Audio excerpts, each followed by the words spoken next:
욥이 여호와께 대답하여 이르되 주께서는 못하실 일이 없사오며 무슨 계획이든지 못 이루실 것이 없는 줄 아오니 무지한 말로 이치를 가리는 자가 누구니까. 나는 깨닫지도 못한 일을 말하였고 스스로 알 수도 없고 헤아리기도 어려운 일을 말하였나이다.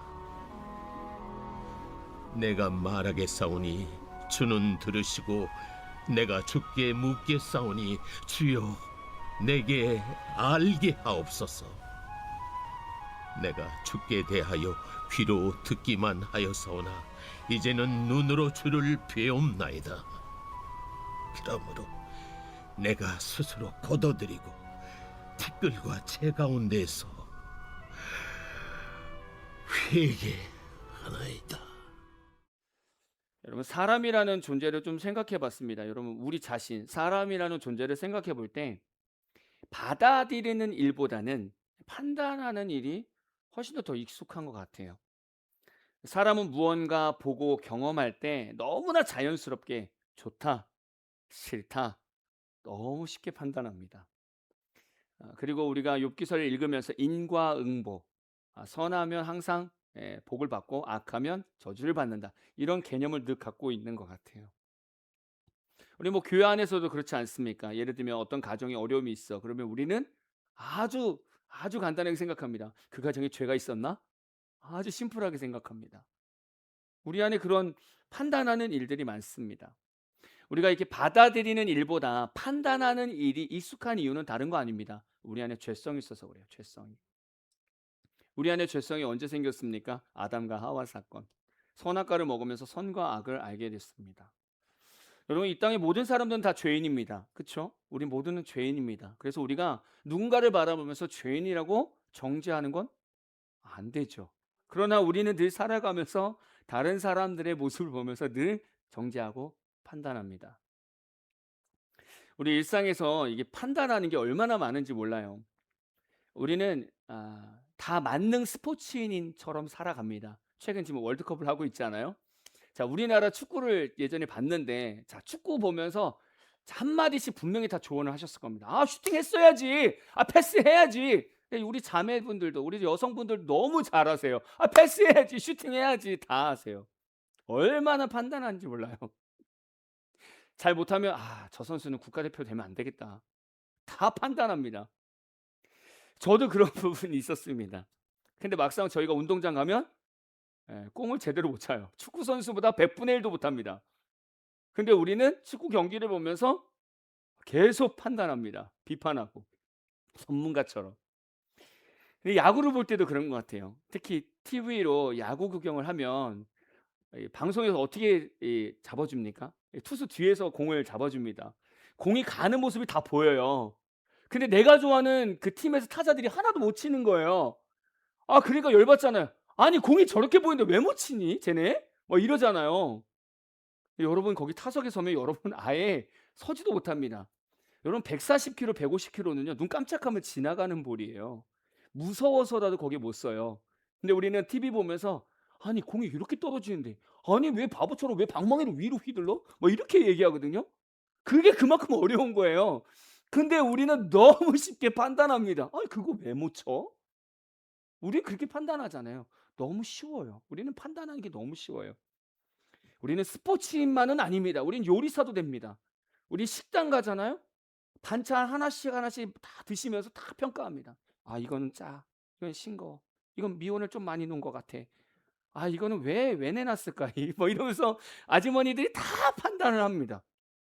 물론 다 요리를 잘하시면 너무 다행인데, 제가 알기로는 다 요리를 잘 못하시는 분들도 다 판단합니다. 막상 집에서 만들어 보면 정말 사람 드시기 어려운 그런 음식을 만드시는데, 근데도 보면 식당 가서 다 판단해요. 이건 짜다, 싱겁다. 왜 우리가 이렇게 할까요? 판단하는 게 익숙한 거예요. 받아들이는 게 익숙한 게 아니라 판단하는 게 익숙한 거예요. 우리는 뭐 이런 것만 판단하는 게 아닙니다. 우리는 하나님도 판단해요. 우리가 사업하다가 사업이 안 됐습니다. 우리 하나님한테 어떻게 기도합니까? 하나님, 저한테 왜 그러세요?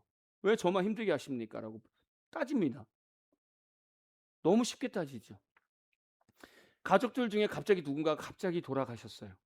우리 하나님한테 어떻게 기도합니까? 하나님, 저한테 왜 이런 슬픔을 주셨습니까? 라고 따져요. 또 우리 자녀들이 대학교나 취업을 할 때 자꾸 떨어져. 그럼 어떻게 기도합니까? 하나님, 제가 교회 가서 얼마나 열심히 기도하는데 왜 우리 애들은 그렇게 인생이 안 풀립니까? 라고 따져요. 우리는 하나님한테 따지는 존재들입니다. 어마어마하지 않습니까? 우리는 우리 입장에서 하나님을 생각하고 판단하는 일들이 너무 많아요. 과연 이런 우리의 신앙이 건강한 신앙인가? 라는 거죠.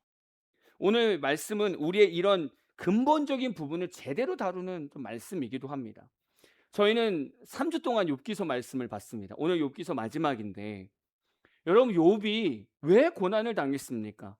죄가 있었습니까? 우리는 욥기서 말씀을 앞에서부터 봤잖아요. 마귀가 세상을 쫙 돌고 나서 하나님 앞에 섰습니다. 하나님이 마귀한테, 자, 다 돌아봤니?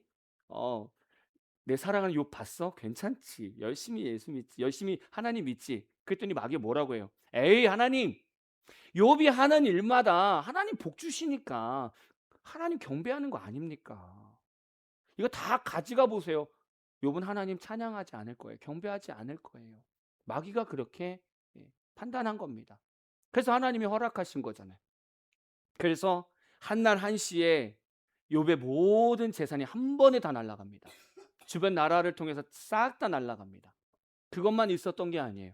한날 한시에 10명의 자녀들이 한 번에 다 죽었습니다. 7명의 아들과 3명의 딸이 한 번에 죽었습니다. 근데 그 이후로 또 그것만 있었느냐? 아니에요. 악성 종기가 머리부터 발끝까지 싹 퍼졌습니다.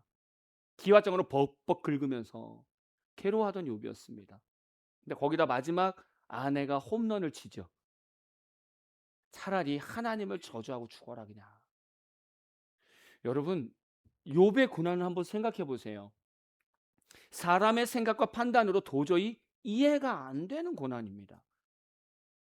여러분, 이 상황에서 여러분 하나님을 바라볼 수 있겠습니까? 제가 볼 때 예수님의 십자가 사건 이후로 인간이 감당할 수 있는 가장 큰 고난 중에 하나라고 생각해요. 여러분 눈앞에서 10명의 자녀가 한 번에 죽고요. 여러분 힘들게 모았던 재산들이 한 번에 다 사라집니다. 심지어는 내 몸에 병이 생겼습니다. 여러분 거기서 버틸 수 있는 성도들이 얼마나 있을까요? 아마 현대 시대에서 이런 일이 우리에게 벌어졌다면 아마도 우리는 교회를 수십 번 떠났을 거예요. 하나님한테 실망해서 수십 번 떠났을 거예요. 근데 이때 욥을 더 힘들게 한 게 있습니다. 욥의 세 친구들입니다. 처음엔 이들이 욥의 옆에 있어서 7일 동안 가만히 같이 앉아 있는 거예요. 흙바닥에 가만히 앉아서 같이 함께 해주는 거예요. 그것만으로도 사실 욥한테는 큰 위로죠. 근데 그러고 나서 욥이 자신이 태어났던 것을 부정합니다. 아, 내가 괜히 태어났어. 근데 그 얘기를 듣는 순간 세 친구들이 자신의 신앙 개념으로 얼마나 욥을 들들 볶는지, 한 사람은 신앙의 체험으로 욥을 들들 볶고, 한 사람은 전통을 기준해서 욥을 들들 볶고, 한 사람은 율법으로 욥을 들들 볶는 거예요. 그러면서 이 세 친구들의 기본적인 신앙 개념이 뭐였습니까? 인과응보였습니다. 모든 고난의 결과는 인과응보였다. 악인들은 벌을 받는다. 그러니까 욥 너는 고난을 받았으니까 결국 너는 악한 행실이 있었을 거야라는 그 전제 조건으로 친구들은 욥을 계속 뭐라 하는 겁니다. 과연 우리가 욥이라면 하나님께 원망하고 불평을 안 할 자신이 있을까요? 여러분 어떠세요? 여러분 이 환경이 여러분에게 닥쳤습니다. 여러분 하나님한테 원망 안 할 자신 있으십니까? 과연 우리는 하나님의 절대적인 권위 아래서 그냥 잠잠히 침묵하면서 완전히 순종할 수 있는 그런 신앙이 있냐 이거죠. 오늘은 그걸 좀 같이 생각해 보려고 합니다. 욥기서를 보면 우리의 신앙의 순도를 볼 수 있습니다. 얼마나 잘 믿고 있는가 그걸 보는 거예요. 우리가 하나님 앞에서 얼마나 순수한 신앙을 가졌는가 그걸 오늘 말씀 통해서 우리는 발견해야 됩니다. 욥의 세 친구들과 대화하면서 욥의 세 친구들과 대화하면서 자신의 힘든 마음들을 다 얘기하는데 그냥 단순히 억울한 어떤 하소연을 한 게 아니에요. 나 억울하다 이 말만 한 것이 아닙니다. 욥의 말에는 욥만의 어떤 주장이 있었습니다. 신학적인 어떤 주장이 있었습니다. 그걸 한번 잠깐 보면 첫 번째, 하나님의 통치 방식에 대한 고발이 있었습니다. 욥기 9장 22절에서 24절 표준 세번역입니다. 우리 천천히 같이 읽어보겠습니다. 시작. 나에게는 모든 것이 한 가지로만 여겨진다. 그러므로 나는 그분께서는 흠이 없는 사람이나 악한 사람이나 다 한 가지로 심판하신다 하고 말할 수밖에 없다. 갑작스러운 재앙으로 다들 죽게 되었을 때에도 죄 없는 자마저 재앙을 받는 것을 보시고 비웃으실 것이다. 세상이 악한 권세자의 손에 넘어가도 주께서 재판관의 눈을 가려서 제대로 판결하지 못하게 하신다. 그렇지 않다고 하면 그렇게 하는 이가 누구란 말이냐. 욥은 온전한 자나 악한 자나 하나님께서 멸하신다고 말하는 거예요. 하나님이 세상을 무차별하고 심지어는 부당하게 다스린다라고 주장하는 겁니다. 욥은 하나님 앞에서 흠이 없게 살았잖아요. 욥의 삶을 생각나십니까? 아들들이 생일 파티를 했어요. 근데 혹시나 생일 파티하면서 마음이나 생각에서 죄를 지었을까봐 한 사람 한 사람 다 하나님 앞에 제사를 드립니다. 욥은 그런 사람이에요. 하나님 앞에 얼마나 경건히 살려고 노력했는지 몰라요. 근데 지금 고난을 당하고 보니까 욥이 느끼는 게 뭐냐면, 하나님은 그런 하나님이구나. 온전해도 부정해도 그냥 다 심판하는 하나님이구나. 그렇게 욥은 생각하는 거예요. 잘 살 필요가 없네. 열심히 예수 믿을 필요가 없네. 그냥 의인이나 악인이나 싹 다 그냥 심판하시는 하나님이네. 그렇게 본다는 거예요. 혹시 하나님께서 여러분을 부당하게 대하고 계시다라고 생각하신 적 있으십니까?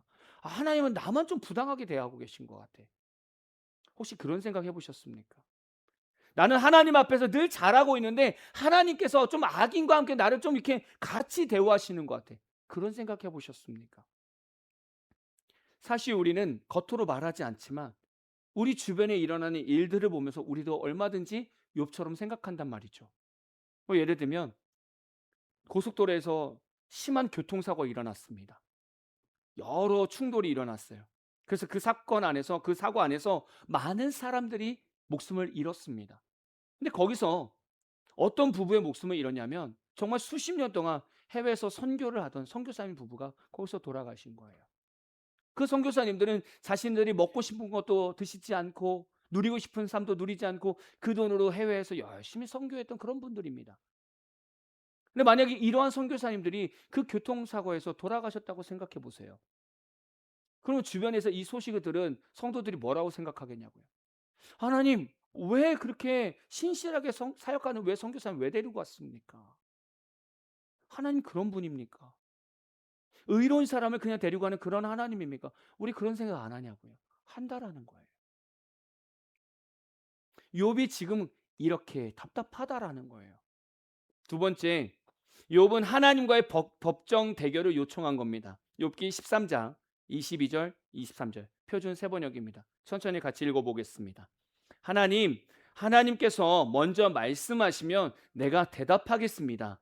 그렇지 않으시면 내가 먼저 말씀드리게 해주시고 주께서 내게 대답해 주십시오. 내가 지은 죄가 무엇입니까? 내가 무슨 잘못을 저질렀습니까? 내가 어떤 범죄에 연루되어 있습니까? 욥은 얼마나 답답하면 하나님 만나서 좀 저의 변론을 들어주십시오. 아니면 좀 말씀해 주십시오. 제가 무슨 죄가 있습니까? 좀 대화 좀 합시다. 라고 요청하는 거예요. 얼마나 답답하면 하나님한테 이렇게 따집니까? 여러분, 환경이 답답하고 이해가 안 되는 고난이 찾아왔을 때 여러분은 하나님 만나서 변론하고 싶은 아니면 내 잘못이 도대체 뭔가 듣고 싶은 마음이 있으셨습니까? 이런 거예요. 성도들이 어려움에 있을 때 우리 성도들이 불평을 갖는 건 다른 게 아닙니다. 목회자들한테 그렇게 얘기해요. 목사님, 기도하라고 해서 기도했습니다. 기도하면 하나님의 음성을 듣는다고 하는데 솔직히 저는 음성을 듣지 못합니다. 그래서 기도하면서 그냥 하나님 보시기에 그냥 옳은 길을 제가 선택했습니다. 근데 돌아온 것은 실패고 좌절이었습니다. 그렇게 불평해요. 하나님은 왜 맨날 나한테만 이렇게 힘들게 하십니까? 라고 따진다는 거예요. 도대체 제가 뭘 잘못했습니까? 라고 따진다는 거예요.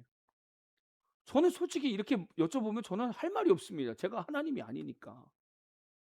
저분이 결정하셔서 어려움을 줬으니까 저도 답답합니다.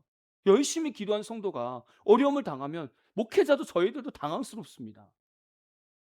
근데 우리도 때로는 이런 상황이 있으면 자꾸 하나님한테 따진다는 거죠. 하나님 좀 말씀해 보세요. 제가 물어볼게요. 왜 그러셨습니까? 이거라도 답 좀 해보십시오. 사실 우리는 하나님한테 그렇게 따질 때가 있다는 거예요. 욥이 지금 그러고 싶은 거예요. 하나님과 독대해가지고 좀 따지고 싶은 거예요. 왜 그러시는지 따지고 싶은 겁니다. 욥이 얼마나 답답한지 아시겠죠? 세 번째는요, 자기 의의 절정을 보여줍니다.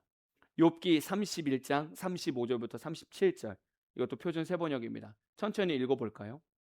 내가 한 이 변명을 들어줄 사람이 없을까? 맹세코 나는 사실대로만 말하였다. 이제는 전능하신 분께서 말씀하시는 대답을 듣고 싶다. 내 원수가 나를 고발하면서 뭐라고 말하였지? 내가 저지른 죄가를 기록한 소송장이라도 있어서 내가 읽어볼 수만 있다면 나는 그것을 자랑스럽게 어깨에 메고 다니고 그것을 왕관처럼 머리에 얹고 다니겠다. 나는 내가 한 모든 일을 그분께 낱낱이 말씀드리고 나서 그분 앞에 떳떳이 서겠다. 지금 욥은 자신의 무죄를 확신하는 겁니다. 그리고 하나님의 재판 결과를 그냥 조금도 두려워하지 않는 거예요. 아주 극단적인 주장을 하는 겁니다. 나 어쨌든 하나님 앞에 다 밝힐 건데 나는 떳떳해. 이렇게 얘기하는 거예요. 우리가 하나님 앞에서 한번 좀 제대로 한번 생각해 봐야 돼요. 우리가 아무리 이 땅에서 거룩하고 깨끗하게 산다고 해서 우리가 하나님 앞에서 무죄하다고 당당할 수 있을까라는 거죠. 여러분, 하나님의 거룩함에 대해서 한번 생각해 보셨습니까? 깨끗함, 거룩함. 하나님의 거룩함이 얼마나 크시다고 생각하십니까? 우리는 헤아릴 수가 없어요. 근데 그분 앞에서 우리는 뭐라고 하냐면 저는 괜찮지 않아요. 저 잘했잖아요. 신앙생활 잘했잖아요. 저거 죄가 없잖아요. 라고 나의 거룩함을 따지더라는 거예요. 나의 정당함을 따지는 거죠. 우리가 그 하나님 앞에서 어떻게 나의 무죄함을 따질 수 있겠는가라는 거죠. 우리는 욥의 주장을 보면서 우리 스스로에게 질문을 던질 수 있어야 됩니다. 나는 욥과 같이 내 삶 중심에서 나의 억울함만 주장하고 있진 않은가? 우리가 하나님 앞에서 어떤 일이 벌어졌을 때 늘 우리는 내 억울함만 생각하지 않는가라는 거예요. 그리고 우리는 신앙생활 돌아봐야 됩니다. 하나님을 그동안 어떻게 생각했고 우리가 얼마나 교만하게 신앙생활을 했었는지 돌아봐야 돼요. 욥이 친구들과 이런 대화를 하는 가운데 욥기서 38장부터는 이제 하나님께서 친히 욥에게 나타나셔서 말씀하기 시작합니다. 하나님이 욥에게 하신 말씀을 들으면 그냥 절로 머리가 이렇게 숙여집니다. 여러분, 욥기서를 읽으신 성도님들은 아실 거예요. 욥에게 나타나서 하나님이 하신 일들을 쫙 읊는데 저도 제 자신 너무 작아지다 못해 없어져야 되겠더라고요. 하나님께서 욥에게 두 가지를 말씀하셨어요. 첫 번째 뭐냐면 인간 중심적 인과응보라는 그 좁은 틀을 깨트려 주셨어요. 하나님은 38장부터 계속 하나님이 하신 일들을 말씀하시는데 하나님은 별의 궤도와 바다의 한계와 비와 눈의 근원과 산 양의 출산과 들나귀와 타조의 생태 그리고 인간이 통제할 수 없는 거대한 괴수 베헤못과 리워야단을 보여주시는 거예요. 그걸 보면서 저는 다시 하나님을 보게 됩니다. 여러분, 이 별의 궤도 여러분 다 이해가 되십니까? 아니 이걸 넘어서 여러분 산양이 출산하는 것, 아니 이걸 넘어서 우리 뱃속에서 아이가 나오는 이걸 자체가 여러분 이해되십니까? 저는 너무 신기한 게 출산이에요. 여러분 어떻게 뱃속에서 눈이 생기고 귀가 생기고 손가락이 생기냐고요. 아니 그런 생각 안 해보셨냐고요. 어떻게 이 뇌가 이 뱃속에서 생기냐고요. 우리가 간을 먹은 것도 아닌데 간이 생겼어요. 심장을 먹은 것 같은데 심장이 생겨버렸어요. 아니 이 출산의 비밀을 여러분 풀으셨습니까? 못 풀잖아요. 못 풀었잖아요. 하나님이 자신이 하는 일을 쫙 읊으시는데 와 점점 제 자신이 작아지는 거예요. 하나님은 욥에게 야 세상은 네가 생각하는 것처럼 인간의 착한 일과 나쁜 일이 즉각 보상과 이 벌주는 아주 아주 단순한 자판기 같이 세상이 돌아가는 게 아니야라고 하나님께서 일깨워 주시는 거예요. 네 주변의 친구들이 얘기하는 것처럼 인과응보로 이 세상이 돌아가는 게 아니라는 거예요. 하나님의 섭리는요, 인간의 도덕적 잣대나 이해력을 아예 초월한다라는 거예요. 아예 인간의 생각을 초월한 시스템으로 이 세상이 돌아간다라는 거예요. 거기서 우리가 어떻게 하나님을 판단하고 생각할 수 있겠습니까? 만약에 우리가 하나님께 나의 삶의 옳고 그름을 따지고 싶다면 여러분 우주의 좀 이 자연 섭리부터 한번 좀 이해하고 좀 하나님께 달려들었으면 좋겠어요. 아니 그게 아니라 그냥 아까 제가 말씀드렸듯이 출산의 비밀을 저한테 밝혀주시면 그때부터 저희가 하나님한테 따졌으면 좋겠어요. 손가락이 어떻게 튀어나오는지, 눈이 어떻게 생기는지 이 비밀만 여러분 한번 밝혀주십시오. 이거 밝히고 나서 우리가 그 다음 하나님 앞에 서가지고 좀 당당하게 따져보자는 거예요. 근데 우리는 그걸 모르잖아요. 아니 내 뱃속에서 사람이 성장하는 그것도 그 원리도 모르는데 그 크신 우주를 돌리시는 그 하나님 앞에서 우리가 어떻게 하나하나 다 따지겠냐 이거죠. 자녀를 키우다 보면 종종 자녀들이 부모님의 생각과 어떤 계획을 보면서 불만을 가질 때가 있습니다. 저도 어렸을 때 부모님의 그런 선택과 판단을 보면서 저도 뭐 따졌던 생각이 납니다. 근데 제가 부모가 되어 보고 목회자가 돼 보니까 좀 이해가 됩니다. 부모가 되고 나서 이제 자식들하고 대화하다 보니 자식들이 이렇게 눈에 보여지는 삶들이 있잖아요. 그거를 이렇게 얘기하는데 가만 들어보니까 자녀들은 부모의 생각에 전혀 못 미치는구나. 부모의 생각에 100분의 1도 못 미치는구나라는 생각을 하게 됩니다. 좀 미숙하게 바라본다라는 거죠.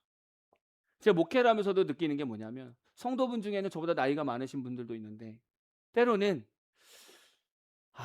목회자의 생각에 참 못 미칠 때가 많은 거예요. 어떤 걸 판단했을 때. 왜 저렇게 판단하시지? 교회를 사랑하고 성도를 사랑한다고 하는데 목회자의 생각에 못 미치는 거예요.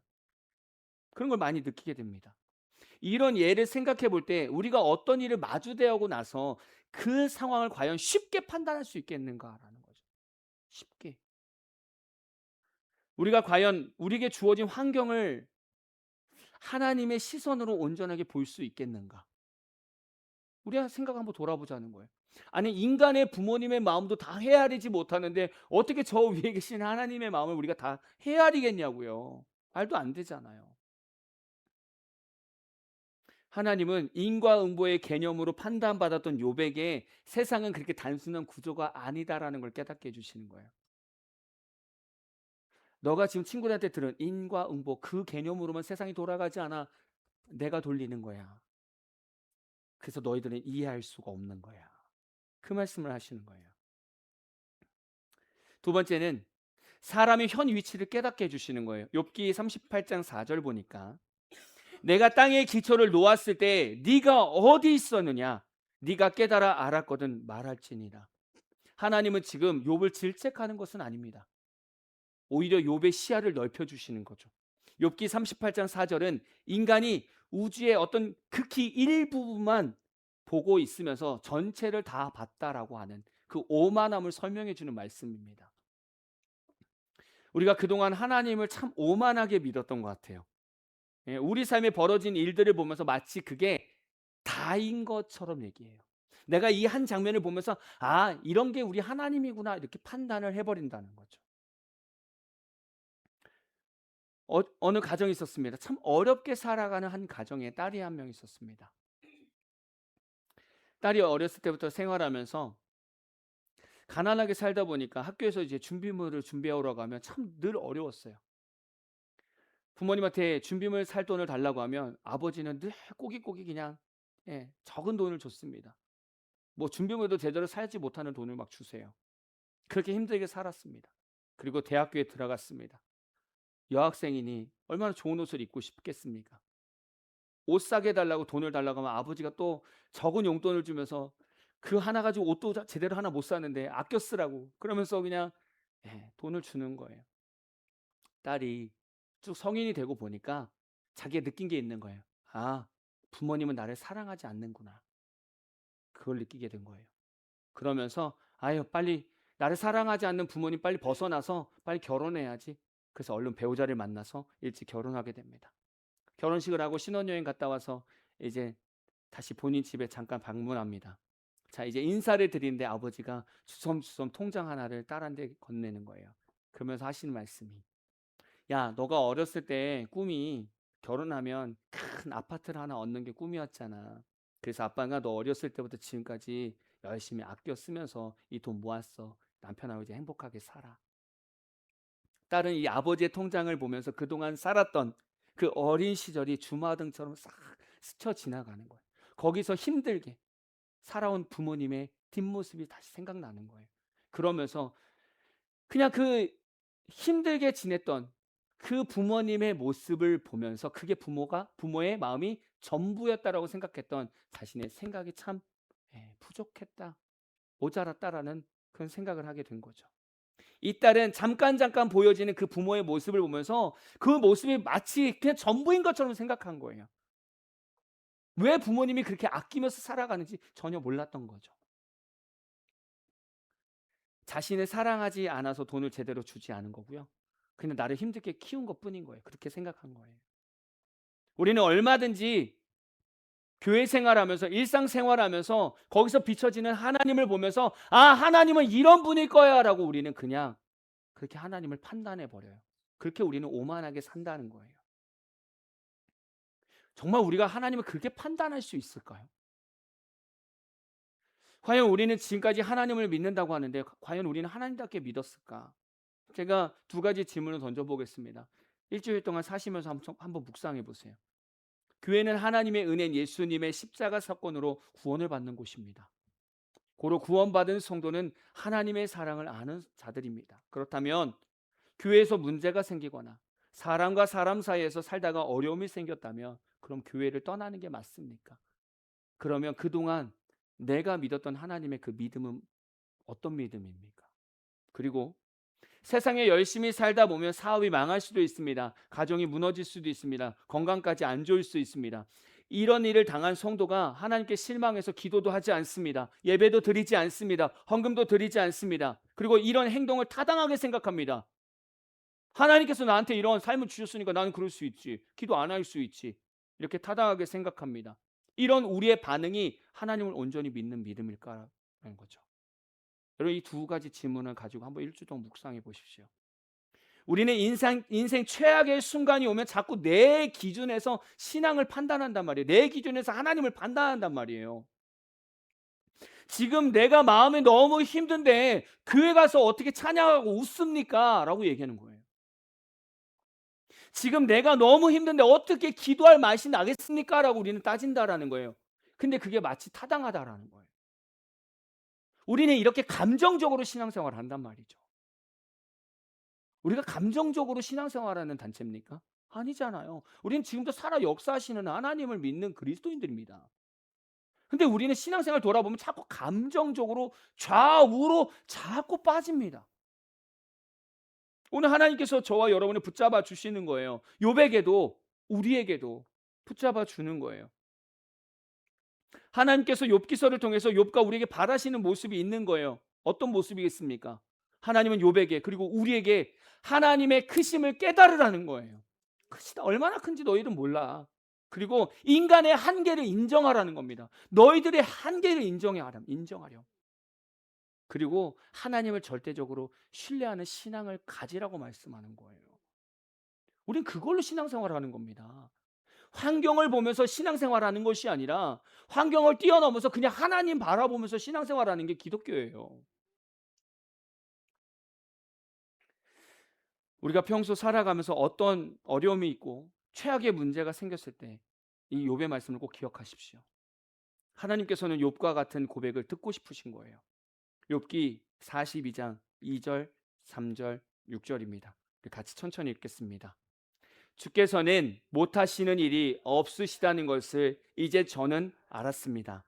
주님의 계획은 어김없이 이루어진다는 것도 저는 깨달았습니다. 잘 알지도 못하면서 감히 주님의 뜻을 흐려놓으려 한 자가 바로 저입니다.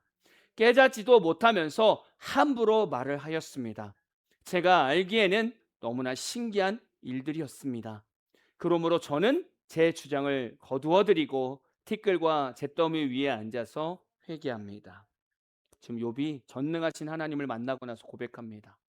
그동안 내가 내뱉었던 주장을 다 거두겠습니다. 그리고 하나님을 하나님답게 인정하겠습니다라고 고백하는 거예요. 욥의 결말은 우리가 너무나 잘 알고 있습니다. 하나님께서 다시 10명의 자녀들을 줬습니다. 7명의 아들과 3딸을 줬고요. 모든 재산이 다 이전보다 2배로 다 갚아 주셨습니다. 우리가 전체 욥기의 말씀을 볼 때 그 앞에서 이루어지는 그 어려운 고난의 시간들만 봤을 때는 우리도 충분히 하나님을 원망하고 계속 따질 수 있는 상황이라는 거예요. 근데 여기서 우리가 깨달아야 되는 것은 그렇게 우리가 따지고 하나님께 계속 원망한다면 우리는 우리의 인간의 한계를 인정하지 않는 거예요. 하나님의 크심도 깨닫지 못하고 있는 거예요, 지금. 오히려 우리는 이 욥의 고백을 다시 한번 생각해야 돼요. 하나님이 어떠한 고백을 듣고 싶어 하시는가? 다른 거 아닙니다. 하나님을 하나님 되게 고백하는 겁니다. 하나님은 매일의 삶 속에서 우리의 입술을 통해서 하나님을 하나님답게 인정하는 고백을 듣고 싶은 거예요. 다른 게 아니에요. 한 주간 동안 살아가시면서 이해되지 않는 일들이 생길 때 인과응보라는 이 작은 틀로 하나님을 판단하지 맙시다. 그리고 작은 것을 보고 그것이 하나님의 모든 것이라고 또한 판단하지 맙시다. 욥의 이 고백을 기억하시면서 내 삶 속에 크고 놀라운 그 하나님만 바라보면서 늘 이 욥의 고백이 끊이지 않는 저와 여러분 되기를 진심으로 축복합니다.